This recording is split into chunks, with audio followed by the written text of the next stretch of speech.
O CT Segurança nasceu com um propósito: unir o mercado de segurança e compartilhar conhecimento.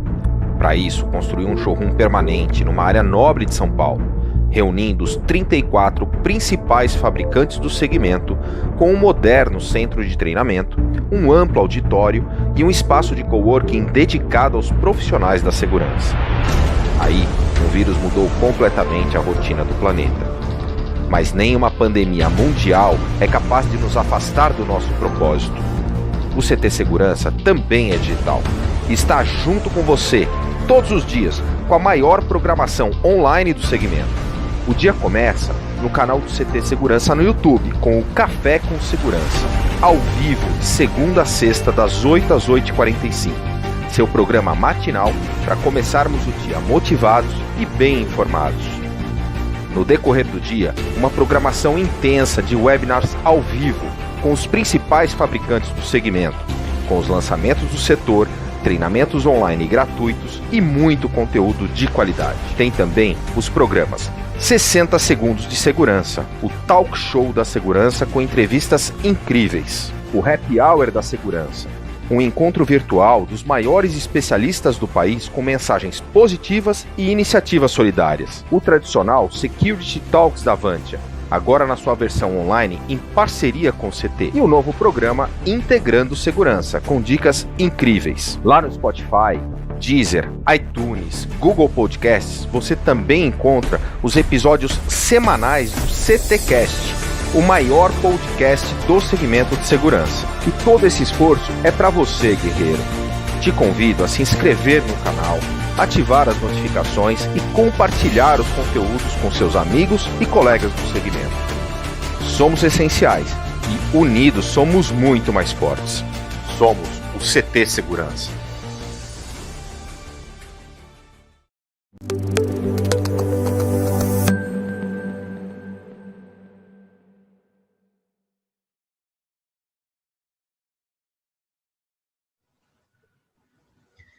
Boa tarde, seja muito bem-vindo mais uma vez aqui ao nosso canal CT do YouTube. Estamos trazendo de novo conteúdo de qualidade para você. Então, antes de mais nada, vamos às 3 regrinhas de ouro.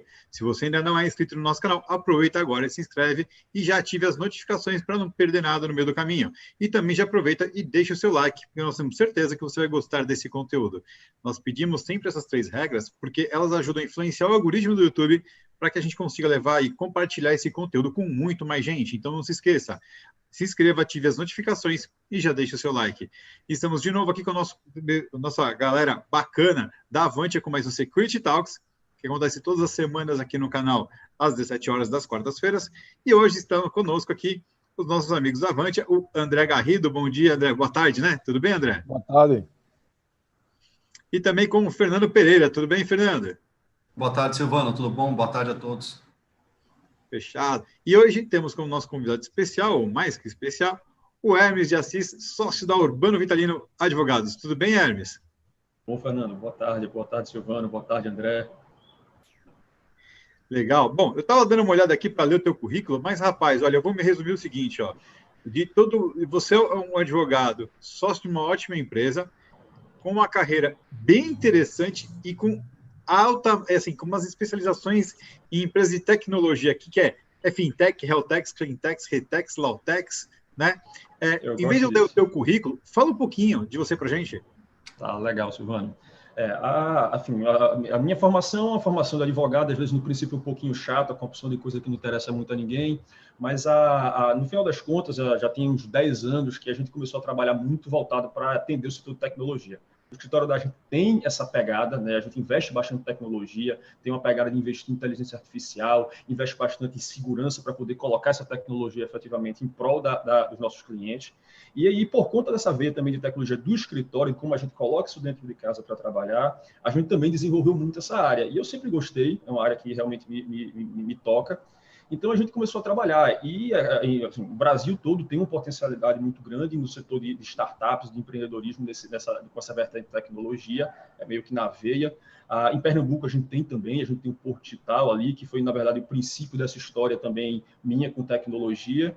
E a gente começou a ter contato com muitas empresas de startups do setor, e a partir daí começou que foi aí. Começou com a fintech, depois uma health tech, depois uma retech, Lotex, aí a gente tem dentro de casa para forçar para o mercado, a gente atende Lotex também, Cleantechs também, que é essa novidade agora que a gente tem aí, um novo setor, uma nova vertente que a gente tem no âmbito das startups, e isso toca a gente eu gosto muito disso. E também essa questão das startups, tecnologia, foi também que acabou trazendo muito a parte de privacidade e proteção de dados para dentro da minha experiência. Tá, Simone? Então, é isso que acho que vai conversar um pouquinho hoje aí, mas, assim, em linhas gerais, é um pouco isso. De bola. Andrezão, Ok, quer chutar a primeira bola? vamos lá, vamos lá. Mister, para a gente iniciar, né, e dentro desse tema da LGPD, né, que é um tema que está aí na mesa para a gente entender, né, a primeira pergunta para você seria assim: qual o contexto da lei? Né, qual o contexto da lei e para quem essa lei se aplica? Legal. Bom, André, vê, a LGPD, ela veio para o Brasil, ela foi publicada em 2018, muito na esteira do GDPR, né, Regulamento Geral de Proteção de Dados da Europa, e a gente começou, isso foi o que talvez motivou, foi o spin inicial da LGPD aqui no Brasil. Mas o tema proteção de dados, em termos gerais, né, ele veio muito na esteira de proteger privacidade. Privacidade é uma coisa muito antiga, a gente trabalha, todo mundo se interessa por privacidade, quer ter privacidade nas suas coisas, mas a verdade é que dados pessoais, em princípio, lá atrás, não era um fator tão importante, né, no aspecto de proteger privacidade. Então, o que acabou acontecendo foi que, com o início de uma capacidade de processamento de dados maior, da tecnologia, a gente passou a ter capacidade de processar dados não estruturados de maneira mais relevante, dados pessoais, algumas coisas que a princípio eram simples, você não se importava tanto de estar fornecendo isso no meio da rua, né, para empresas, pessoas com quem você se relaciona, empresas com quem você se relaciona, isso passou a mudar. E a privacidade passou a ser afetada de maneira mais forte simplesmente pelo fato de você compartilhar dados pessoais. Então, isso fez com que o mundo atentasse, né? A gente passou a ter realmente o fenômeno do Big Data e as empresas processando dados em massa. O mundo passou a atentar para isso. A Europa, que já tinha uma diretiva antiga que tratava do assunto, percebeu a necessidade de colocar uma legislação mais moderna, mais própria para o momento atual, com mais força, na verdade.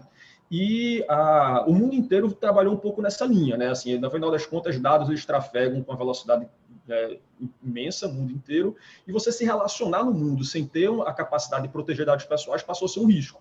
E o Brasil precisou tratar isso internamente. Então, foi nesse contexto que o Poder Legislativo brasileiro iniciou alguns processos legislativos para poder tratar a proteção de dados, né, sob perspectiva específica, que tinha algumas legislações esparsas, né, o próprio Marco Civil tratava disso ali tangencialmente, a gente tinha outras leis setoriais que também já abordavam o assunto, mas não de maneira organizada, como uma lei geral.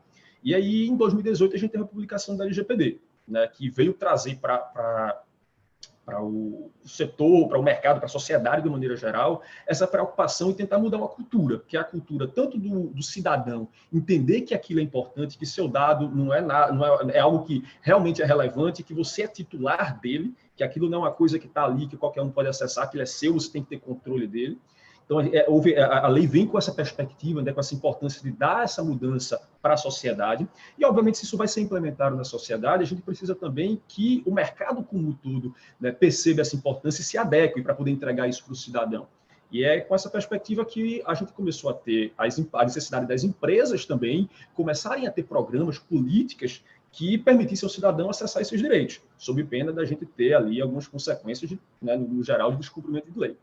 Então, esse é um pouco o contexto que a LGPD entrou em vigor. E aí, sim, só para dar um contexto geral em termos de aplicação, André, o que acontece um pouco, a LGPD, o que é que ela trata no final do dia? Dado pessoal. E o que é dado pessoal? Dado pessoal é qualquer dado de uma pessoa natural, ou seja, a gente não está falando de dados de empresas, né, que seja identificada ou que seja identificável, ou seja, que possa ser identificada. Então, muitas vezes, você pode ter simplesmente a imagem de uma pessoa que, em princípio, não está ali identificando necessariamente quem é, ou um dado de localização, né, de uma pessoa que não está ali necessariamente identificando, mas que, como aquilo com base com alguns cruzamentos, com alguns passos além daquilo, você pode pode identificar uma pessoa por meio daquele dado, aquilo também assume o caráter de dado pessoal. Tá? Então, esse é um primeiro aspecto. A lei trata disso, ela não trata de dado de pessoa jurídica, isso é uma confusão que, às vezes, as pessoas assim, costumam fazer. Além disso, um aspecto importante que eu digo que, para você quer entender a lei em poucas palavras, entenda que ela está trazendo para a sociedade, primeiro, a questão do empoderamento do titular de dados, né? A gente fala da autodeterminação. A gente o titular dos dados volta a ter poder, a lei veio para poder devolver a ele o poder da titularidade, o poder de manejar os seus dados. Fora isso, ela traz uma mensagem muito importante em termos de transparência. Se você quer tratar um dado de um cidadão, de uma pessoa, não tem problema, isso não passou a ser vedado, pelo contrário. A questão é que você precisa ser transparente. Você tem uma regra de ouro na LGPD, é a regra da transparência. Você precisa entregar para o titular a transparência. E transparência é dizer para ele quais são os dados que você está tratando, o que é que você vai fazer com esses dados, qual o propósito disso daí, com quem você vai compartilhar esses dados e com que propósito você vai compartilhar. Então, se você tiver em mente, basicamente, a ideia de que o titular dos dados é o centro dessa lei, e que você precisa, por conta disso, lidar com ele com transparência, você já deu um grande passo em termos de compreender a sistemática geral da lei. Perfeito, muito bom. Legal, muito bom, muito bem colocado, Hermes. E, inclusive, eu gostaria de ressaltar que você mostrou os benefícios para as pessoas físicas, né? Porque todo mundo, quando fala LGPD, só pensa naquela questão da multa de até 50 milhões, e você não, está mostrando o outro lado, que, enquanto pessoas físicas, é uma lei que veio para nos proteger. Muito legal. Como gerente de TI da Avantia, a gente já vem trabalhando, já temos um programa interno para adequação à LGPD. Esse programa já está em andamento. E a gente tem acompanhado as idas e vindas, né? Vai ser a partir de agosto, vai ser a partir de maio do ano que vem, não, janeiro. E semana passada tivemos novidade. Aí a pergunta que eu tenho para você é: em que estágio estamos hoje? Como que estamos e quando que se inicia a aplicação das multas? Legal. Isso, na verdade, foi um dos grandes... Se tem uma coisa que foi um pouco estranha, apesar de no Brasil a gente está preparado para tudo, né? A gente diz que o Brasil não é para amadores e as coisas aqui acontecem de maneira um pouco diferente do resto do mundo, mas esse início de vigência da LGPD foi algo que, mesmo para quem está acostumado com o Brasil, chocou um pouco, né? A gente teve inicialmente, a primeira lei que foi publicada em 2018, ela previa um início de vigência em 18 meses. Depois disso, houve uma alteração legislativa por meio de medida provisória, que depois foi convertida em lei para 24 meses.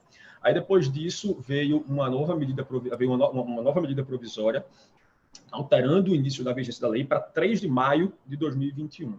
E aí, nesse meio desse processo legislativo, houve idas e vindas, de maneira que a gente chegou até a semana passada sem saber exatamente o que é que ia acontecer. Na verdade, a gente não sabe com certeza até hoje, tá? Mas até a semana passada a gente não sabia o que ia acontecer por conta de uma medida provisória que estava em vigor e que mexia numa lei que tinha sido sancionada, que tratava do início da vigência para agora, para agosto, mas a medida provisória jogava para maio de 21. E a gente estava sem saber o que ia acontecer com essa medida provisória. Na semana passada, a Câmara dos Deputados acabou por aprovar um texto que jogava efetivamente para 2021, o início da vigência da lei.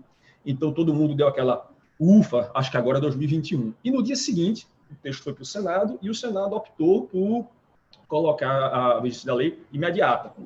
Enfim, eu não vou entrar nos detalhes da técnica legislativa assim, mas o fato é que a lei disse, não, agora, é para agosto. Enfim, para está em setembro, mas é para agora. E isso partiu para a lei saiu do legislativo, foi para a sanção do presidente. E é desse estágio que a gente está agora. Perspectiva concreta de lei entrar em vigor a qualquer momento, mediante a sanção do presidente, ou seja, o presidente aprovar efetivamente e determinar a publicação dessa lei. E é muito provável, né, Hermes, que ele vá aprovar isso, né? Silvano, a perspectiva da gente é essa.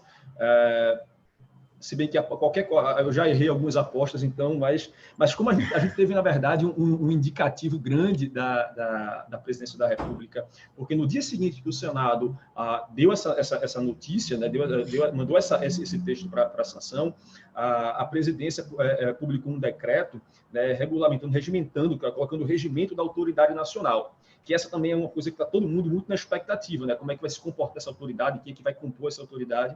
E aí a Presidência publicou esse decreto, dando sinal de que, olha, agora é para valer, a gente vai efetivamente colocar a lei para rodar.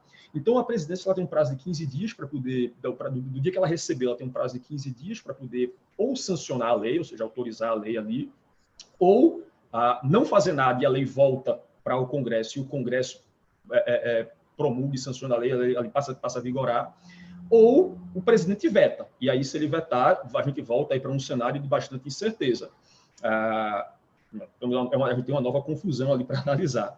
Mas não é a expectativa, não. A expectativa da gente é que a lei entre em vigor agora, a qualquer momento. A gente acha até que se o presidente não sancionou ainda, porque ele está escolhendo os nomes que vão compor o Conselho Diretor da Autoridade Nacional. Então, provavelmente, a gente vai ter uma sanção acompanhada da nomeação do Conselho Diretor da Autoridade Nacional. E a gente vai ter uma perspectiva de vigência, então, mais imediata. A questão que a gente tem é a penalidade, né? Quando é que entra em vigor a penalidade? Segundo o texto que está, a bola, no jogo que a gente está jogando agora, ela entra em vigor em 1º de agosto de 2021. A gente não vai ter a aplicação de penalidades de imediato. Tem até um ponto que eu queria mencionar depois a respeito disso, mas a gente pode, no decorrer da conversa também, enfim, evoluir um pouquinho a lógica dessas penalidades e o que é que efetivamente importa para as empresas. Excelente. Hermes, qual seriam as primeiras providências que as empresas, né, do mercado precisariam tomar, né, diante dessa lei? A gente tem, assim, essa pergunta é interessante, né, porque ela tem muito a ver com o tempo e espaço, né? Assim, existe um formato ideal de você promover a adequação, pelo menos um formato que o mercado já se comporta como ideal. O fato é que a gente tem uma expectativa de vigência imediata e também é outro fato que boa parte do mercado, a maior parte do mercado, não tomou todas as providências que devia ter tomado ainda. Alguns não tomaram nenhuma ainda. Então, o que é que a gente tem, né? Como é que funcionaria um projeto regular, né? A gente teria necessidade de fazer um diagnóstico, né? Um assessment de risco, um diagnóstico para a empresa, basicamente dizer, verificar o que é que a empresa já fez, assim, como é que funciona a rotina dela, quais são os processos de tratamento de dados que ela tem, como é que a gente pode tratar de aculturar a empresa, dar para a empresa a ciência do que é a LGPD e como é que isso se comporta dentro do ambiente dela, por que aquilo é importante, por que ela está preocupada em entregar isso para a sociedade, não um programa de conformidade, no sentido que o programa de conformidade da empresa ela funciona para ela, mas isso é uma entrega para os seus clientes, é uma entrega para a sociedade, para os trabalhadores dela, para as relações que ela estabelece. E passada essa fase de mapear, fazer um mapeamento dos dados, né, ver quais são os fluxos, os processos que tratam dados da empresa, e coletar informações, políticas, documentos, contratos, formulários, a gente faz um assessment de risco. Natural é que a gente faça um assessment de risco para poder identificar o que é crítico dentro daquilo que foi coletado, estabelecer já algumas premissas do que são as bases legais que a gente poderia aplicar para poder justificar aqueles tratamentos e gerar um primeiro, né, que seria um pré-projeto, a gente gosta de chamar, de um relatório de impacto da proteção de dados. Né, que é um relatório que a autoridade nacional pode exigir da empresa. Nessa fase, a empresa não está entregando ainda o elemento final, mas esse é um documento que, a partir de então, finalizada essa fase de diagnóstico, a gente vai poder iniciar uma implantação programada. A gente vai ter um plano de ação já muito focado no que é crítico para a empresa e como é que ela deve seguir os próximos passos para poder finalizar a parte de aculturamento, que isso, na verdade, é recorrente, a gente está sempre tratando disso e deixando a empresa ciente do que é importante, das novidades que existem em termos de proteção de dados pessoais. A gente vai pegar nos documentos, nos contratos, para poder fazer as adequações, os aditivos, o que é necessário tratar por meio desses contratos. A gente vai trabalhar nas políticas da empresa, reformar, montar novas, né, trabalhar nos fluxos, estabelecer maneiras de mitigar os riscos que a gente detectou lá atrás. A gente vai ter que nomear uma coisa importante, que é nomear o DPO, né, o encarregado de proteção de dados. No meio desse processo, o ideal é que a gente identifique quem é a pessoa que tem esse perfil, né, seja no corpo da empresa propriamente, seja no mercado, para trazer um quadro externo, nomear esse DPO, e aí começar a tocar isso, porque esse é um processo que a gente costuma dizer que é uma jornada, né, recorrente, ela não termina, né? Eu queria só acrescentar, André, que isso aí é o mundo ideal. A gente tem só um detalhe que é o seguinte: a lei entra em vigor amanhã e esse processo de diagnóstico tende a tomar ali, na melhor das hipóteses, uns 60 dias, a depender da complexidade dele. Empresas com programas um pouco mais complexos, isso pode se estender um pouco mais. Então, o que a gente tem hoje focado em também, da hora que a gente dá a assessoria para o cliente, a gente vê, tentar já na partida, identificar pontos que precisam ser já entregues para a sociedade, como é, por exemplo, um canal de comunicação para o titular poder acessar os dados dele, saber o que é que a gente está fazendo com os dados dele, ainda que a empresa não esteja 100% pronta a poder entregar aquilo, mas ela já vai ter pelo menos uma forma de se comunicar com o titular e entregar uma parte disso para ele. Né? Um outro ponto importantíssimo é a gente ter um encarregado de proteção de dados, que essa é a pessoa com que vai se comunicar com a autoridade nacional e que vai se comunicar com o titular dos dados. Então, esse é um ponto também de suma importância dentro de uma aceleração que a gente tenha que fazer para poder estar minimamente conforme já na partida. Tá? E aí a gente tratar algumas questões de documentos que podem indicar rotina, uma política de privacidade, ainda que a gente possa evoluir essa versão, mas vamos trabalhar na política de privacidade para a empresa, principalmente as empresas que têm aí uma relação mais digital, né? A gente vai poder, o usuário que for ter contato com a empresa, saber como é que funciona o tratamento de dados dele numa abordagem cadastrada, né? Logada ou não logada. Então tem algumas coisas assim, obviamente varia muito de setor para setor, mas o fato é que hoje o ideal é que esse programa, esse diagnóstico, ele se inicie para poder a gente ter um plano de ação robusto, mas paralelamente, a gente consiga tomar algumas medidas mitigadoras dos principais riscos que, de cara, a gente já consegue identificar. Interessante, só para complementar, esse trabalho, essa sequência de ações que você falou aí, é muito parecido quando a gente vai fazer uma ação consultiva no cliente voltado para a segurança. Então, o plano de segurança, ele justamente vai nos orientar a buscar no negócio do cliente aquilo que ele quer proteger, tá? Então, esse passo a passo aí é também utilizado na metodologia, na elaboração de um plano de segurança, análise de risco, classificação do risco, mitigação, na hora que os eventos se materializam, né? Enfim, e aí eu vejo que vai existir lá na frente justamente essa convergência, né, dessa ação consultiva em a gente contribuir na proteção, né, do nosso cliente, daquilo que ele quer atingir. Né? Passando a palavra agora para o meu amigo Fernando. Vamos lá. Muito bom, Hermes. Minha próxima pergunta seria para trazer mais para a nossa realidade do mercado de segurança. E aí eu faria uma pergunta, mas que recebemos aqui uma pergunta que foi até melhor elaborada do que a que eu tinha pensado. O Luciano Cassiato, obrigado pela audiência, Luciano. Ele pergunta sobre o vídeo monitoramento. A LGPD é uma lei geral, ou seja, não se fala especificamente em imagens e tratamento delas. Quais são as melhores práticas para atender minimamente a lei? Legal, pergunta realmente muito boa. Quem foi que fez, Fernando? Foi o Luciano Cassiato.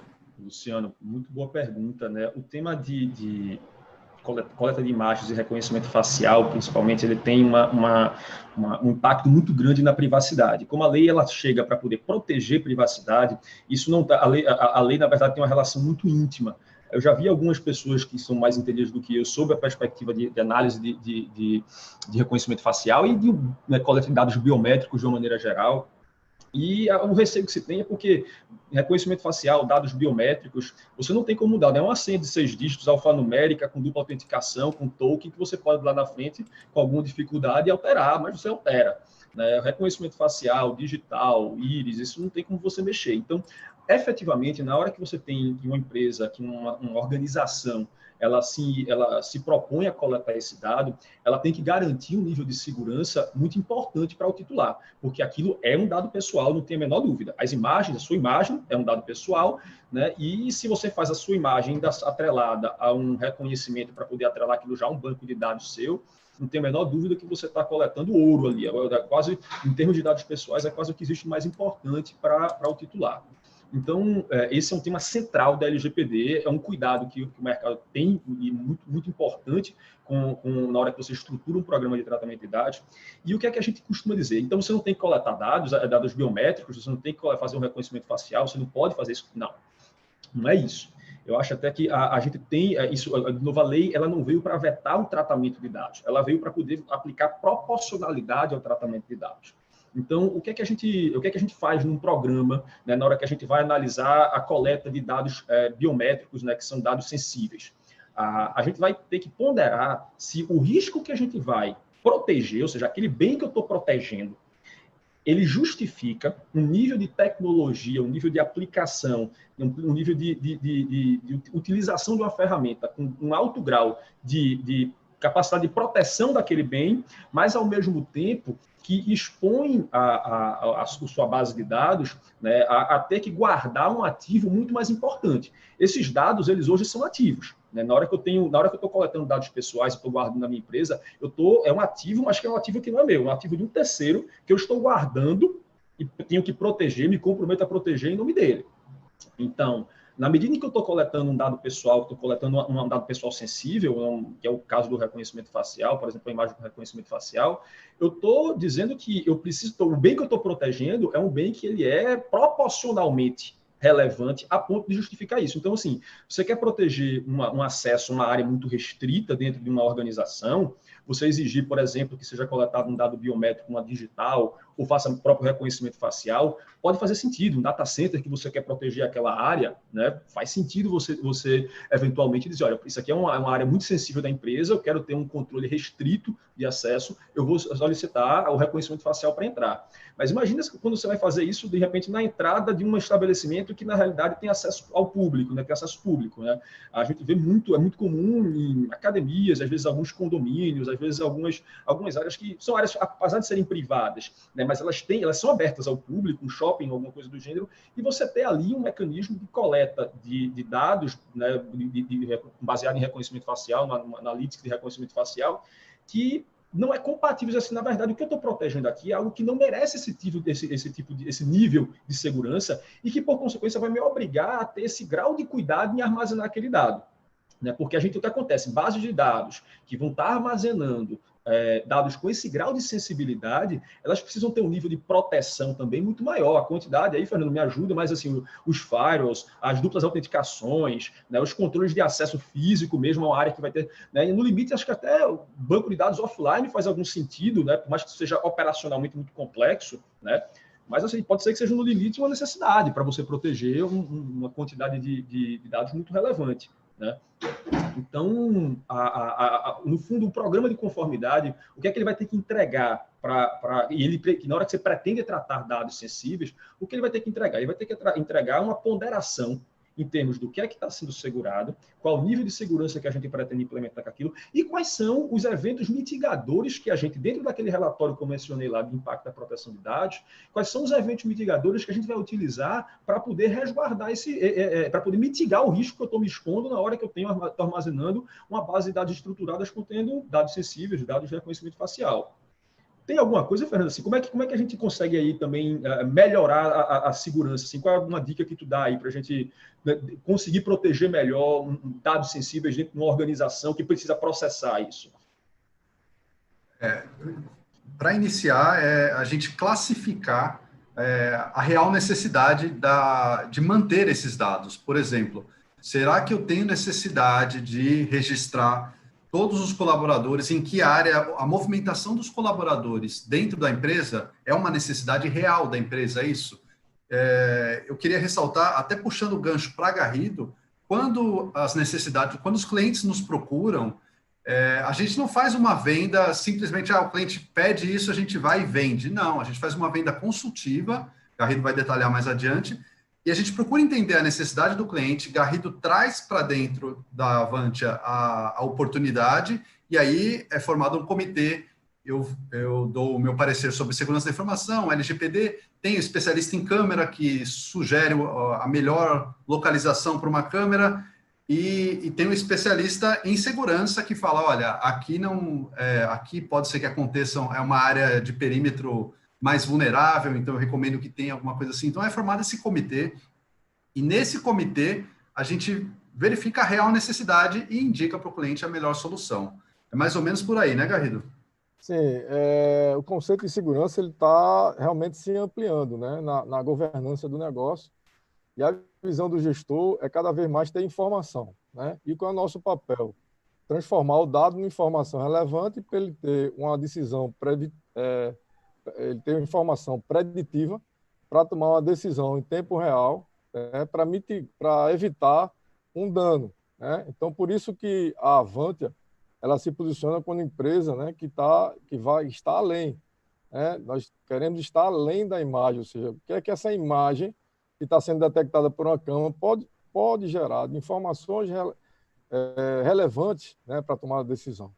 E na camada dos dados, né, nós temos toda uma consultoria também, né, suportada pelo trabalho da equipe do nosso amigo Fernando aí, que eles vão estudar a topologia da rede, como essa rede está implantada, está instalada, que está integrada, né, para que a gente recomende como essa rede deveria estar para estar mais protegida com relação aos ataques externos, né? E na camada física, nós também vamos entender o que é que se quer proteger naquele ambiente, na relação entre as pessoas, no fluxo das pessoas, nos ambientes que essas pessoas vão circular, para que a gente também recomende aquilo que vai funcionar.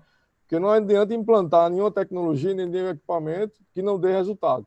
Então, para isso que a gente estuda bastante, né, o ambiente de negócio do cliente e o que é que ele efetivamente precisa proteger. E com a experiência que a gente tem de atuar em várias verticais do mercado, a gente consegue contribuir e mostrar muitas vezes ao cliente aquilo que ele não está conseguindo ver. Por exemplo, na Urbano Vitalino, né, que nós temos relacionamento há mais de 5 anos, né, nós percebemos que vocês têm essa preocupação, vocês têm essa visão que vai, tá certo, justamente buscar no mercado aquilo que vai gerar proteção para os dados que vocês estão trabalhando dos clientes e dos contratos que vocês têm, né? Então, não só na camada de dados, né, no data center, né, nos softwares, mas também vocês estão indo na camada física, e é onde a gente, digamos assim, está atuando, né, para que isso faça o quê? Uma interligação, né, de sistemas alinhados com os conceitos preditivos que foram determinados, né, para que a gente realmente se sinta protegido, né, e seguro e entregue isso, né, para o cliente que está contratado. Então, era isso que eu queria dizer. Mas eu tenho uma pergunta para você. Pois não. Não, eu só complementar, André, aqui, porque um evento de vazamento ou invasão, né, dentro de um sistema, de uma rede, ela não se dá apenas por hackers, né, é o que vão ali. Você pode estar simplesmente entrando no sistema, acessando, e às vezes, é o que eu digo assim, a própria capturar uma tela de um monitor com um celular, com a foto do celular, pode implicar no evento de segurança e no evento de vazamento de dados. Então, você ter esse tipo de controle, não adianta você ter uma rede super robusta e um lugar sem catraca, sem níveis de acesso físico, sem câmeras verificando quem passa por ali, né? Isso não foi. E assim, até um ponto importante para a gente colocar, se você, esse tipo de situação, a empresa tem que controlar, né? Lá dentro você pode colocar fazer a política mais bonita do mundo, colocar ali os contratos mais robustos que forem, se na prática aquelas políticas não se refletem ali no nível de segurança que a empresa está querendo dar para o ambiente dela, a gente está falando de um programa que está cheio de furos. Até a própria questão do processo, né? Independente da rede, o processo, que é uma coisa que a Avantia sempre trabalha tão forte, né? Que é os processos bem estabelecidos, bem claros e bem cuidados, né? Entre o que você falou. Não adianta nada se eu permito que uma pessoa qualquer entre dentro da área segura com um celular, saia tirando foto de tudo, né? Exatamente. Mas mande aí, André. Qual a função e importância da transparência no objetivo da coleta de dados para você? Legal, eu até mencionei lá no início que, assim, para mim, eu acho que você tem que entender um princípio da lei, entenda o da transparência, né? A lei, ela tem essa missão de entregar transparência para o titular dos dados. Mas, assim, no final das contas, o que é que significa da transparência? Por que a transparência é tão importante? Se a gente tem a ideia da transparência, porque o titular dos dados, na hora que ele quer que o meu dado está circulando, ele pode circular, ele muitas vezes deve circular, o fato é que eu preciso saber o que é que vão fazer. Primeiro, o que é que está circulando, o que é que eu estou entregando, o que é que você está captando, porque muitas vezes não sou eu que entrego, muitas vezes é você que coleta. né? Então, eu preciso primeiro saber o que é que você está coletando, por que meios você está coletando, né? Aquela história do celular que você pode habilitar a pessoa ver a sua localização, acesso a microfone, acesso à câmera, acesso a contatos da agenda, acesso ao rolo de fotos. Então, são uma série de permissões que você dá e que muitas vezes você passa por aquilo ali de maneira despercebida. Então, é importante ser transparente, toda a primeira perspectiva, para poder você saber o que é que está sendo coletado e por quem está sendo coletado. Então, com quem que eu estou me relacionando naquele momento, qual é a empresa que está ali, normalmente a organização que está ali, porque lembrando que a lei também ela não se aplica apenas para empresas. Tá, pessoal? Ela vai se aplicar para organizações da sociedade civil, sem fins lucrativos, igrejas e para o próprio Estado no limite. Tá? O Estado também é alvo, né? Também é contemplado com as regras da LGPD. Então, a organização, a entidade com que eu me relaciono, eu tenho que saber quem é ela, eu tenho que saber o que é que ela está buscando dos meus dados, como ela está coletando, o que é que ela vai fazer com esses meus dados, ou seja, ela não pode coletar dados simplesmente para poder dizer, eu coletei para quê? Para atingir minha atividade fim. Vocês, opa, assim, qual é a tua atividade fim? Né? Assim, não dá para ser genérico. Então, ela tem que me dizer por que ela está coletando isso.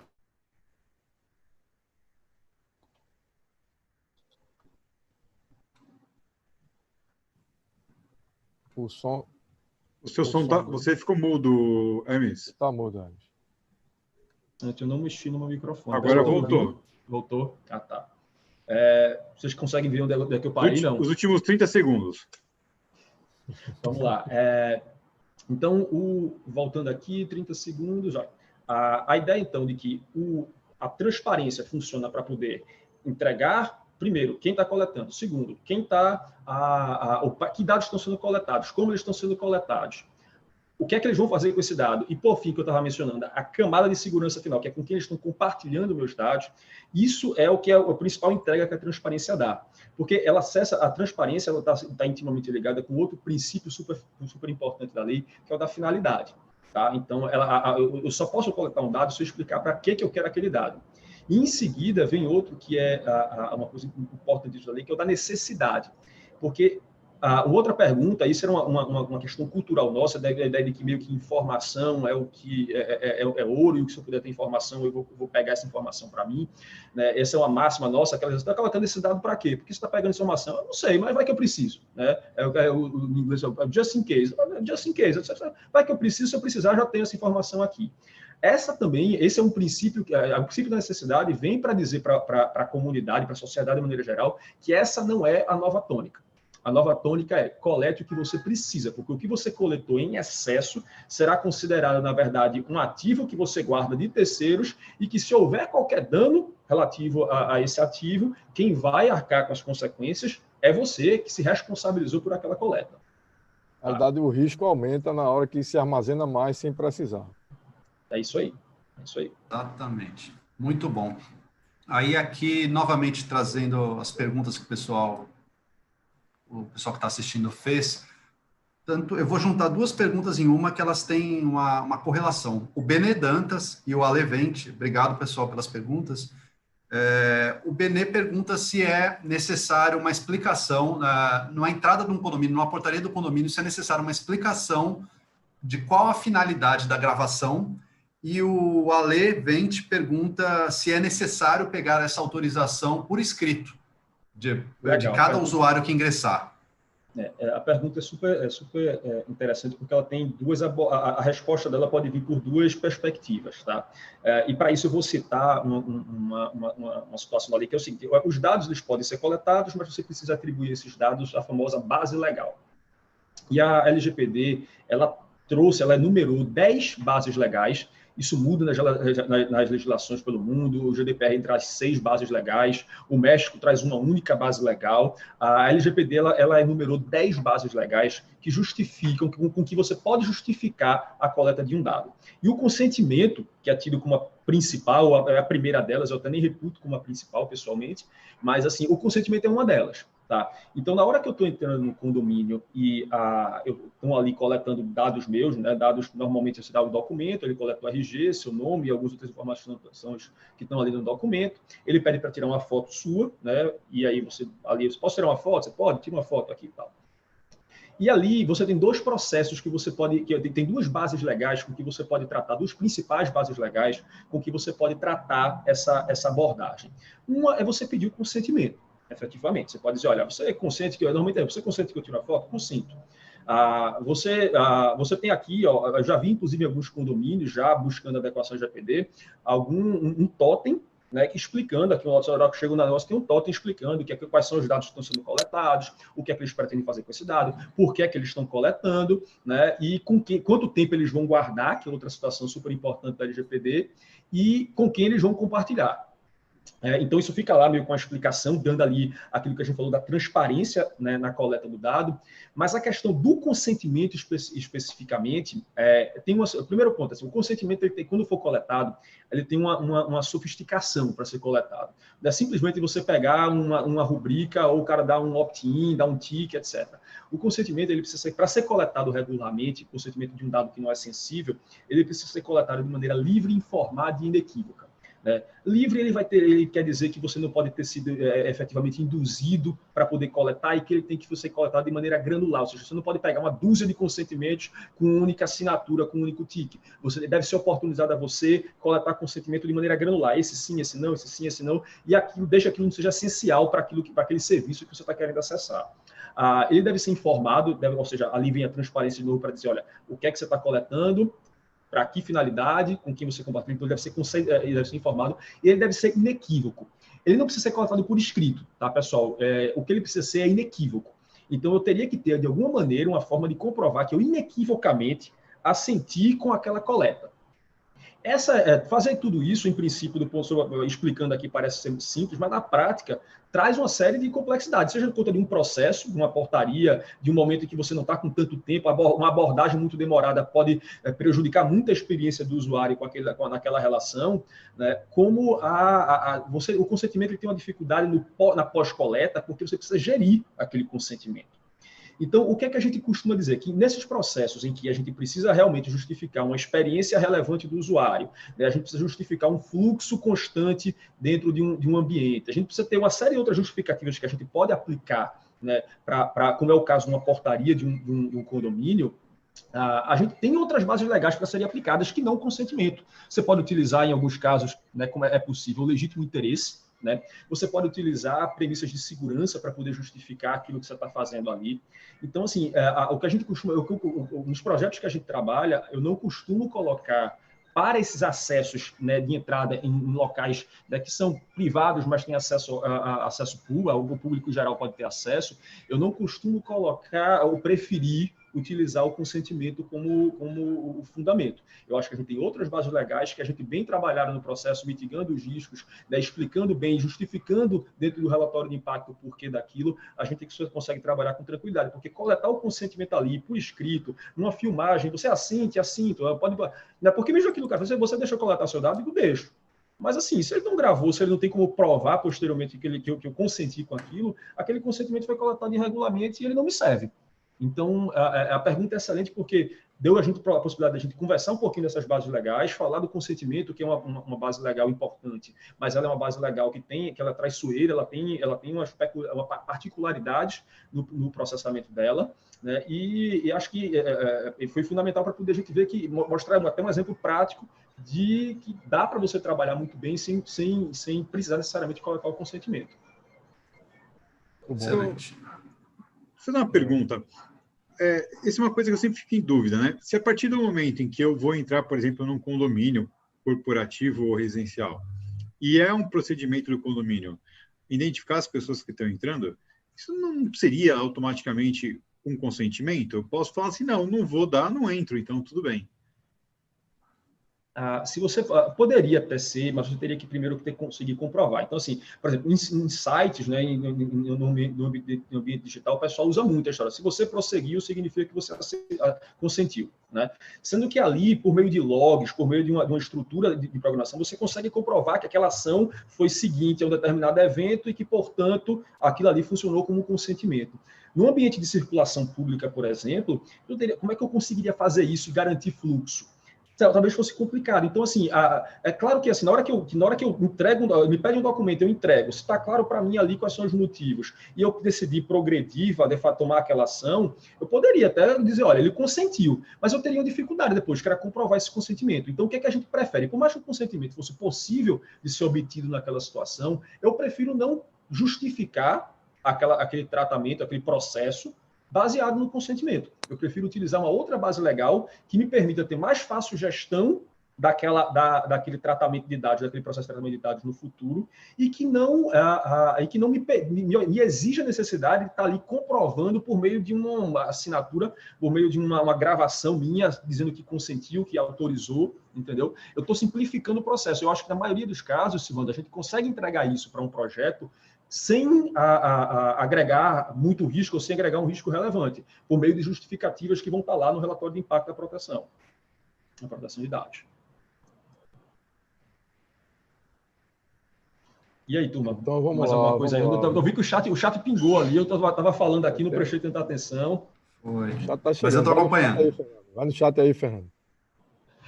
Não, pode seguir, Garrido. Eu estou acompanhando o chat aqui, daqui a pouco eu trago outra.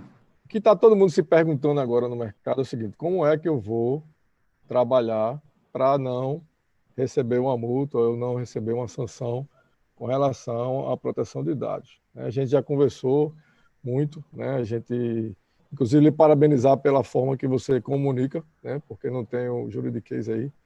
Tá bem legal. Não gosto mesmo, não. Mas, assim, a provocação é: o que é que eu preciso, como eu preciso estruturar o meu negócio, né? Como você vamos supor que você é empresário, como você estruturaria o seu negócio, né, visando se proteger e estar em conformidade, né, com essa lei, pensando no dia a dia, no seu dia a dia?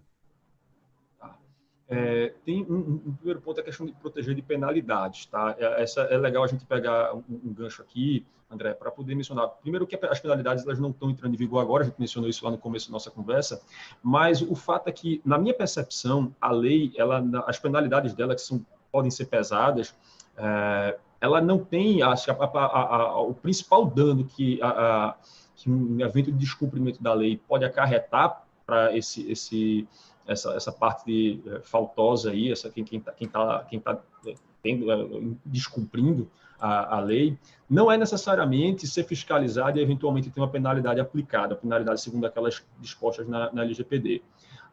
O que existe, na verdade, hoje é uma percepção de que o mercado, de uma maneira geral, percebeu que a privacidade voltou ao centro das atenções e o mercado percebeu que se eu tenho uma companhia, se eu tenho uma organização que quer efetivamente ter uma reputação importante e ser respeitada, eu não posso ter a minha imagem atrelada, a imagem da minha organização atrelada a uma organização que não se preocupa com a privacidade de quem se relaciona com ela. Isso daí, enfim, acho que é uma coisa que dificilmente alguém questionaria essa afirmativa. Isso é uma realidade do mercado hoje. O fato é que, se um problema de reputação em função de um evento de segurança, um evento de descumprimento da LGPD, o dano que isso pode gerar para uma organização, ele, para mim, supera bastante qualquer das penalidades que vão ser aplicadas ali no futuro pela autoridade nacional. Para mim, a grande chave da LGPD é porque ela estabeleceu, primeiro ela trouxe para a importância da privacidade e a necessidade de segurança em cima dos dados pessoais. Segundo, ela estabeleceu um mecanismo que é super importante para uma lei pegar, que é o que a gente chama do efeito viral da lei. O que é que ela diz? Ela estabelece uma lógica de solidariedade e da responsabilidade das partes que se relacionam dentro de um sistema. Então, as empresas que estão se relacionando dentro do sistema, elas se veem solidariamente responsáveis por um evento de descumprimento da lei, e para ela conseguir mitigar a responsabilidade dela, ela precisa comprovar que está em conformidade, que cumpriu as diretrizes da lei, que implementou um programa de conformidade, tomou medidas preventivas que pudessem, num evento de pegamos um vazamento de dados, né, que é o principal evento que a gente normalmente visualiza como sendo decorrente do descumprimento da LGPD. Se você imaginar que você houve um vazamento de dados da sua empresa, você não está minimamente preparado para poder cumprir suas obrigações diante de um vazamento, que são basicamente informar a autoridade nacional, informar o titular, dizer quais foram os dados que foram vazados, qual o nível de prejuízo que o vazamento de dados pode causar para os titulares. Se você não está minimamente preparado para ter esse plano de resposta, se não tem esse plano pronto para poder aplicar isso no momento de um vazamento, a autoridade vai vir e vai lhe penalizar. Mas tenha certeza, o principal prejuízo que você vai tomar é porque o mercado vai perceber que você não se preocupou em ter o cuidado que deveria ter com dados, com ativos de terceiros, né? Você estava ali cuidando daqueles ativos, mas cuidando de maneira muito descuidada, e por conta disso, você vai ter uma percepção negativa, uma perda de confiança, e que a gente sabe que confiança, na medida que você perdeu, para recuperar, dá um grande trabalho, existe um grande investimento. A gente tem notícias, todo dia a gente tem notícia de vazamento de dados e de quantas organizações que estavam preparadas para aquilo, trataram aquilo de maneira prudente, tiveram uma pequena lesão à sua imagem, portanto, ao seu valor de mercado, e, ao contrário, aquelas que tentaram esconder, aquelas que tentaram esconder uma parte daquilo, que não conseguiram apresentar respostas eficazes, né? Quanto elas perderam, enquanto elas tiveram que investir depois, tanto em conformidade quanto em publicidade, para poder refazer aquele caminho de segurança. Então, assim, André, cumprindo aquelas etapas do programa que a gente mencionou lá atrás, de diagnóstico, de implantação, de PO, né, mecanismos de gestão de consentimento, gestão de terceiros, contratos bem estruturados. Na gestão de terceiros, a gente conseguir ter mecanismos de conseguir comprovar que aquele terceiro, que na hora que eu contratei aquele terceiro, por conta lá do efeito viral que eu mencionei, responsabilidade solidária, que aquele terceiro também se preocupou com um programa de conformidade. Como é que eu faço isso? Eu faço por meio de declarações contratuais, eu faço isso por meio de uns questionários de diligência, eu faço isso por auditorias em loco, a depender do nível de sensibilidade que aquele fornecedor tem para o meu negócio, o nível de tratamento de dados que ele vai ter que realizar para que o meu negócio aconteça. Eu posso ter que, muitas vezes, ter que fazer auditorias naquele fornecedor, auditorias anuais, para poder verificar, porque na medida que acontecer um problema com aquele operador dos dados, ou na qualidade de controlador, acontecer um problema com aquele meu parceiro operador, se eu não tiver feito isso e aquilo for um evento relevante de segurança, a autoridade vai dizer, eu não quero saber de quem foi o problema, está aqui a conta para os dois. Então, mas se eu digo, opa, peraí, está aqui o meu programa de conformidade implementado, está aqui o contrato que eu assinei com esse cara, está aqui os procedimentos de auditoria que eu tomei e que eu verifiquei que naquele momento ele estava assim cumprindo. Então, isso vai mitigar de maneira importante a responsabilidade do controlador e dizer, efetivamente aqui foi uma questão que está acima das forças e acontece, e isso vai ser considerado pela autoridade, ou isso vai ser uma coisa que a responsabilidade vai cair principalmente em cima do operador, na medida que eu conseguir mitigar e provar que eu fiz o que eu podia fazer, o que estava ali dentro das minhas forças, era compatível com minha organização, para proteger aquele dado do titular. Perfeito. Muito bom, Hermes, muito bom. E você falando, eu lembrei de um caso bem famoso, uma rede de hotéis, teve um grande vazamento de dados, 600 milhões de dados de 600 milhões de pessoas, e hoje essa rede de hotéis ela é conhecida por respeitar a privacidade de dados. Mas isso tudo depois do vazamento, depois de tomar uma multa milionária, mas hoje ela atua em consonância com a LGPD aqui, GDPR lá fora, e aquela nova da Califórnia também, né? Mas vamos lá. Isso mesmo. Eu, trazendo novamente para a realidade aqui do mercado de segurança, que é o nosso público, o reconhecimento facial. A gente abordou ali atrás a avaliação da real necessidade, né? Como eu implemento um sistema de reconhecimento facial sem pisar na LGPD? Qual seria a forma de tentar desassociar uma coisa da outra? A regra de ouro seria a proporcionalidade, tá? A gente teria ali que imaginar que, olha assim, por exemplo, eu vou aplicar, eu tenho câmeras de segurança dentro da minha organização. O processo você justificar o processo a base legal de um processo de captação de imagem por meio do circuito interno de TV para a segurança da empresa é simples. Esse é um dos processos que normalmente estão listados já no seu mapeamento, mas ele é simples. Desde que você estabeleça também um período apropriado para poder fazer a deleção daquelas imagens. E que você, por exemplo, se considerando que você tem, digamos, um condomínio ou uma empresa que tem lá um grande número de câmeras, mas que você está coletando aquelas imagens para se garantir segurança do ambiente, garantir segurança dos colaboradores, garantir segurança dos ativos que estão lá dentro, você consegue justificar isso com certa facilidade. Se você promove a deleção, a exclusão desses dados com certa periodicidade, de maneira que você não guardou aquilo por mais tempo do que devia, isso se aplica também com certa facilidade. Mas imagina que você pegou lá 180 câmeras no ambiente e decidiu aplicar agora um analytics com reconhecimento facial 24 horas por dia, em tempo integral, de todo mundo que passou ali. Você vai começar a ter uma coleta você vai começar a ter um dado estruturado, sensível, com reconhecimento facial, dentro de um banco de dados. Para que propósito? Ah, não, porque se eu precisasse, se eu tivesse que reconhecer alguém ali, era só pegar, fazer uma busca indexada e eu percebia quem era a pessoa. É ótimo, mas você precisava disso para a sua segurança? Ah, não, qual é a sua empresa? O que é que você está guardando ali dentro que justificaria? Assim, que diamante, né, é esse que está ali que você precisaria guardar com esse nível de segurança de cuidado? Não justifica. Então, você aplicar, por exemplo, o analista de reconhecimento facial de forma abrangente. Ao passo que, se você tem uma câmera de segurança que está ali em frente a uma portaria da empresa e houve, por exemplo, um crime cometido dentro da organização, né, um furto, um roubo, até um homicídio no extremo ali, e você precisou identificar as pessoas que entraram no dia 2 de setembro entre 17 horas e 18 horas. E você vai pegar ali, você precisa realmente, com agilidade, reconhecer aquilo ali. Muitas vezes, enquanto você pode achar até que a pessoa pode estar ainda lá dentro, e você quer utilizar um mecanismo mais sofisticado, por exemplo, de reconhecimento facial, em cima de um fluxo de pessoas que transitou ali naquele horário, que justificam um receio de conseguir, você tem uma justificada a motivação para entender que uma daquelas pessoas foi quem cometeu aquele crime, por exemplo, você pode aplicar, se você tem uma justificativa para poder aplicar um reconhecimento facial diante daquela necessidade. Tá? Cuidados você vai ter que ter, aquela base de dados que o que não foi utilizado você exclui imediatamente, né? Você vai ter que garantir que quem teve acesso àqueles dados, né, seja sob a perspectiva de pessoas que acessaram aquilo, sejam daqueles dados vão eventualmente ficar armazenados ali por um período necessário à conclusão de uma investigação, por exemplo. É um local seguro, né, seguro sob perspectiva de sistema, seguro sob perspectiva física. Então, você consegue aplicar, você toma cuidados, no relatório de impacto, tudo isso vai ter que estar justificado, quando é que você aplica reconhecimento facial, porque aquele recurso é um recurso importante para a finalidade daquele processo, e isso vai ser algo que a autoridade nacional deverá provavelmente entender como sendo justificado.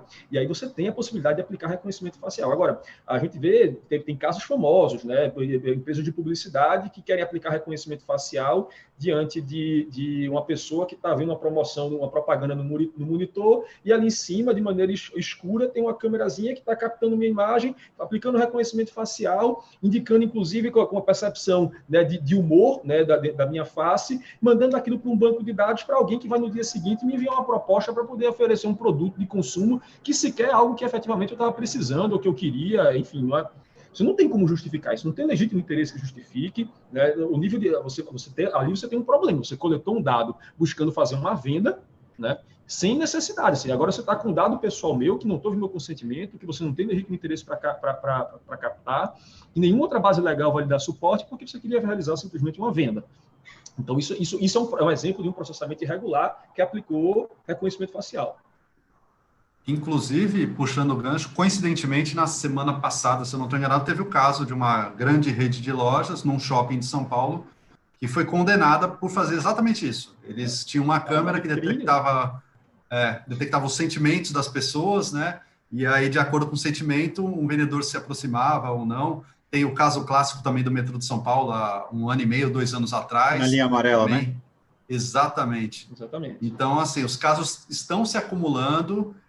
Eu entendo que isso muito por conta do fator novidade para todo mundo, né? E aí, trazendo aqui mais uma pergunta do nosso chat, a Maria Júlia, ela fala, com relação às redes sociais, seria obrigação da empresa seria obrigação da pessoa ler o termo de acordo daquela rede social ou obrigação da empresa torná-la mais clara? Eu acho que ela está se referindo principalmente a Facebook. Todas as redes sociais hoje em dia, todas as redes sociais hoje, elas... a gente até brinca, fala, pô, eu estou conversando um assunto aqui e aparece no meu feed do Instagram. Então, eu acho que é nesse sentido que ela quer saber qual seria o posicionamento tanto das empresas quanto das pessoas. Tem uma organização americana que uma vez fez para poder justificar, justamente, para fundamentar um pouco da resposta que ela deu a essa pergunta, ela pegou e lançou um produto no mercado de amplo uso, assim, gratuito, e no meio da política de privacidade dela, lá, que tinha lá 10 folhas, ela pegou e colocou lá, dizendo assim, se você identificou essa linha, ligue para o número tal, aplique esse código e você ganhou $1.000. Disse que demorou 3 meses para alguém vir reivindicar o prêmio. Então, assim, com milhares de usuários utilizando aquilo ali. Então, isso é uma prova de que você fazer uma política de privacidade em um termo de uso eficaz não é você aplicar letras pequenas num negócio que está lá no final da página, que ninguém está vendo, e você achar que com aquilo você se protegeu. Veja, você tem que ter algumas proteções, até sob perspectiva jurídica, tem que estar nesses termos. A gente tem que ter algumas menções específicas, tem que estar nesse termo. Mas, assim, primeiro ponto, linguagem de termo de uso e política de privacidade não é uma linguagem contratual regular.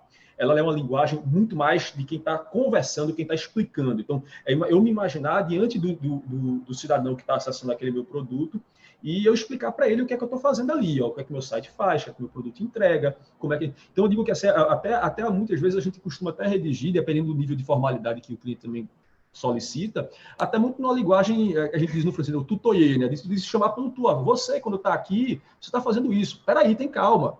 Olha direitinho o que eu estou te mostrando aqui. Assim, esse tipo é um tipo de linguagem que chama de plain language, da linguagem direta, de você aplicar aquilo e aplicar de maneira simples, objetiva, sem muito rodeio. Isso faz parte do que é a forma mais moderna de você construir, não só contratos, mas principalmente termos de uso e políticas de privacidade. Outra coisa super importante que tem sido aplicado com mais frequência hoje é você colocar infográficos dentro dessas políticas, né? A questão de quando você coleta um dado, né? Você tem uma política de privacidade, você diz, olha, se eu coletar esse dado aqui, eu vou solicitar seu dado de localização. Seu dado de localização, ele vai servir para poder eu conseguir saber onde você está e, portanto, lhe oferecer qual é o posto de gasolina mais próximo. Se você não me der o dado de localização, você vai continuar conseguindo utilizar o sistema, mas eu não vou conseguir lhe entregar informações importantes para o seu consumo mais objetivo. Se isso está colocado no infográfico, me diz aqui, está aqui os dados que eu coleto, está aqui o que é que eu posso fazer, o que é que eu vou fazer com esse dado, e está aqui a consequência se você não me autorizar a utilizar esse dado.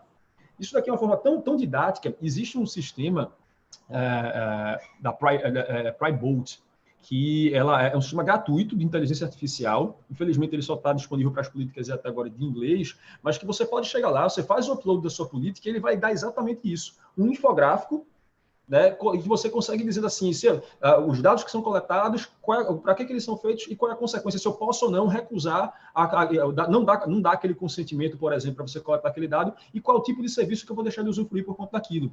Né? A gente vê isso também muitas vezes em políticas de cookie, né? Quando você os cookies de site, que você vai dar o consentimento, ele diz, olha, eu estou coletando esses dados aqui. Aí você vai dizer, eu quero mais privacidade. Isso é ok, eu não vou conseguir te entregar isso. Eu quero mais ainda. Você vai simplesmente navegar, eu não vou conseguir armazenar nada teu, eu não vou te entregar, a sua experiência vai ser mais trabalhosa. Então, ele vai explicando isso e ele consegue entregar para você. As políticas vão estar lá, o texto vai estar lá, é importante que exista, mas ele conseguir se comunicar de maneira mais simples, mais objetiva e entregar isso mais facilmente para o cliente, eu acho que isso é uma missão da empresa, é a missão do corpo jurídico da empresa, né? Realmente despisse um pouco do juridiquês, despisse um pouco daquele tamanco de distanciamento entre o que é a informação jurídica importante do cidadão e aquilo que ele vai considerar para poder efetivamente tomar a decisão dele e entregar isso de maneira mais simples. Então, tá aí, acho que a pergunta foi muito boa, acho que faz parte, sim, do compromisso da empresa simplificar. É óbvio que tem tanta coisa para fazer que você não dá para exigir que o fato de ela não fazer exatamente assim, ela está infringindo a lei. Eu acho que não é para tanto, mas que ela consegue evoluir muito dentro do programa de conformidade dela. Na hora que ela entrega isso de maneira mais simples, ela consegue. Ótimo. Positivo. Tem mais uma pergunta aqui. Silvano? Eu estou vendo que a gente deu 18 horas, a conversa é muito boa aí, se a gente vai consumindo aí, a gente temos um espacinho ainda aí, não? Consigo fazer uma pergunta, Silvano? Consegue, manda bala. Vamos lá, é uma pergunta que veio aqui do Renato Vicente e vai de encontro a uma última pergunta que eu tinha. Ele pergunta, o Renato Vicente, como será o uso desses dados pelo governo e não só na esfera das empresas? E a pergunta que eu faria era para você falar um pouco das exceções, porque a gente sabe que existem exceções e que alguns órgãos específicos podem e irão continuar coletando nossos dados pessoais. Exato. Bom, vamos lá. A lei se aplica ao poder público, tá? Como é o nome dele, Fernando? É o Renato Vicente. Renato. A lei se aplica ao poder público, tá? Ela tem um capítulo específico para o poder público. O poder público tem umas prerrogativas e algumas responsabilidades que são diferentes da responsabilidade de iniciativa privada. Os limites de compartilhamento de dados entre o poder público e a iniciativa privada também estão lá dispostos na lei, há restrições. Então, um projeto em que há efetivamente compartilhamento de dados entre o setor público e o privado, ele precisa de algumas atenções especiais, mas isso é um ponto. O que eu acho que era legal a gente falar aqui? A lei ela realmente traz exceções. Assim, até um dia desse vi um meme que era aquela imagem do Rei Leão, né? O pai e Simba ali, e eles vendo lá na Pedra do Reino, vendo aquele território todo, o sol nascendo, eles dizem tudo que o sol toca é tocado pela LGPD. Né? E efetivamente ela tem uma abrangência, uma capacidade de tocar praticamente tudo que a gente precisa fazer no dia a dia. Mas, por exemplo, questões domésticas, relações domésticas, né, que não têm finalidade econômica, elas não estão abrangidas pelo LGPD. Então, uma relação de amizade, uma relação, com um grupo de WhatsApp que eu estou conversando com amigos ali, aquilo não tem necessariamente LGPD interagindo só a perspectiva minha do WhatsApp, sim, mas não minha e dele. Tá? Na hora que a gente tem, por exemplo, uma relação trabalhista, né, de empregatícia doméstica, a gente não tem LGPD interagindo ali sobre as responsabilidades das partes que estão naquela relação. A lei traz algumas outras questões ali, algumas um pouquinho mais complexas de explicar, isso não é tanto foco, uma parte artística, jornalística. E tem um outro ponto super importante, que ela vai dizer, olha, a lei se aplica ao poder público, mas ela não se aplica a questões de segurança pública, ou seja, o poder público defendendo o cidadão, a parte de segurança pública propriamente dita, ela não se aplica para questões de defesa nacional e interesse nacional. Então, são questões que a gente está entendendo, que o Estado entendeu que, olha, isso aqui é tão relevante que eu não consigo, assim, esse fluxo de cuidados, a gente está tratando de um bem que é tão mais relevante aqui, assim, apesar do direito do dado pessoal, ele está sendo alçado quase que é um direito fundamental, a privacidade já é, e a gente está com o dado pessoal caminhando para isso, mas o fato é que a segurança pública, muitas vezes, está tratando da defesa da vida, e a gente não poderia, muitas vezes, criar uma burocracia muito relevante para um processo, por exemplo, de investigação pela Polícia Civil. Tá? Então, dessa perspectiva, eles disseram, olha, esses processos são regulados, existem as corregedorias, existem os órgãos os Conselhos Nacionais de Justiça, existem que podem regular e impor limites a isso, mas não é algo que é objeto da LGPD. Tá? A segurança privada não, tá, pessoal? Segurança privada tem que caminhar junto com a LGPD. Ainda que, no final das contas, a gente esteja tratando de questão de coisas parecidas, de proteger bens parecidos, mas uma coisa é a obrigação do Estado de entregar a segurança pública, outra é quando a gente está, efetivamente, cuidando do nosso ativo, do nosso patrimônio, até mesmo da vida, de cuidando de pessoas que estão ali dentro, mas os níveis de responsabilidade são diferentes, e aí a lei, seguindo, inclusive, padrões que não se aplicam apenas no Brasil, optou por ressalvar esses processos. Tá? Então, não se aplica principalmente a isso, para a segurança pública, né, a parte de investigação criminal, né, defesa nacional, né, a questão de interesse nacional, não estaria aí sobre a aplicação da LGPD. Muito bom, hein? Só boa conversa. Aqui, duas observações rápidas, né? Não posso deixar de ler um comentário aqui do Sérgio Fang, que é só um comentário, né? Reconhecimento facial no condomínio, cadê aqui? Peraí, que rodo aqui. Rapaz, perdi aqui onde estava. Aqui, é do Sérgio Viana, na verdade. Um motivador da evolução será que a LGPD é um motivador da evolução dos projetos como o uso da inteligência artificial? Né? Então, muita coisa vai ser alicerçada aí com base nessa evolução aí que a lei está trazendo, né? Normatizando um pouco mais e vai impulsionar mais o nosso mercado a pensar de várias formas diferentes. Eu queria, antes de mais nada, pessoal, antes de a gente entrar nos últimos comentários, convidar você que está acompanhando a gente, ter um QR Code aí na sua tela, né? Aponta seu celular para ele e você vai experimentar, fazer a experiência do reconhecimento de máscara facial que a Vanja está fazendo gratuitamente para você, né? Essa experimentação. Então, pega seu celular, aponta para o QR Code e faz a experimentação e depois você conta para a gente aí o que você achou, entre em contato com a Avantia e já faz essa POC, né? É uma POC, na verdade? Pode ser. Já faz essa POC à vontade. E a gente vai agora, terminando esse bate-papo que está fantástico, eu gostaria de pedir aí primeiro para o Hermes, né, suas considerações finais, e depois o Fernando e, por final, o André, por favor. Legal, pessoal. Muito obrigado. Quer começar, André? Não, pode falar, desculpa. Não, deixa eu fazer só uma observação, só para garantir que esse reconhecimento facial, os dados não estão sendo coletados, tá, pessoal? Então fiquem tranquilos, só para você testar, não tem nenhuma irregularidade, seus dados não vão para nenhuma base de dados da Avantia, não. Só para fazer um disclaimer aqui importante. Mas fica à vontade, André, desculpa. Agradecer aí o convite, né? Vocês aceitaram participar desse debate aqui, né? O escritório do Urbano Vitalino Advogados tem sido um parceiro importante, né, nesse desenvolvimento aí de conceito e posicionamento de mercado, né? Nós nos sentimos honrados em prestar serviço para vocês, né? E agradecer, dizer que eu acho que a missão ela foi atingida, né? O objetivo foi atingido, a missão alcançada aí, tá? E você contribuiu muito, né, com o Security Talks da Avantia. Agradecer também aí ao Silvano e ao Fernando aí, e tamo junto. Aí queria pedir a palavra também, agradecer o Hermes e parabenizar, as colocações foram muito claras, o principal não foi o juridiquês, né? Foi um papo bem fluido, bem tranquilo, para qualquer leigo entender a importância do assunto, e da minha parte técnica, gostaria de dizer que olhem atentamente a LGPD, estudem, porque não é... Já ouvi gente falando, é uma tendência, é uma lei que não vai pegar.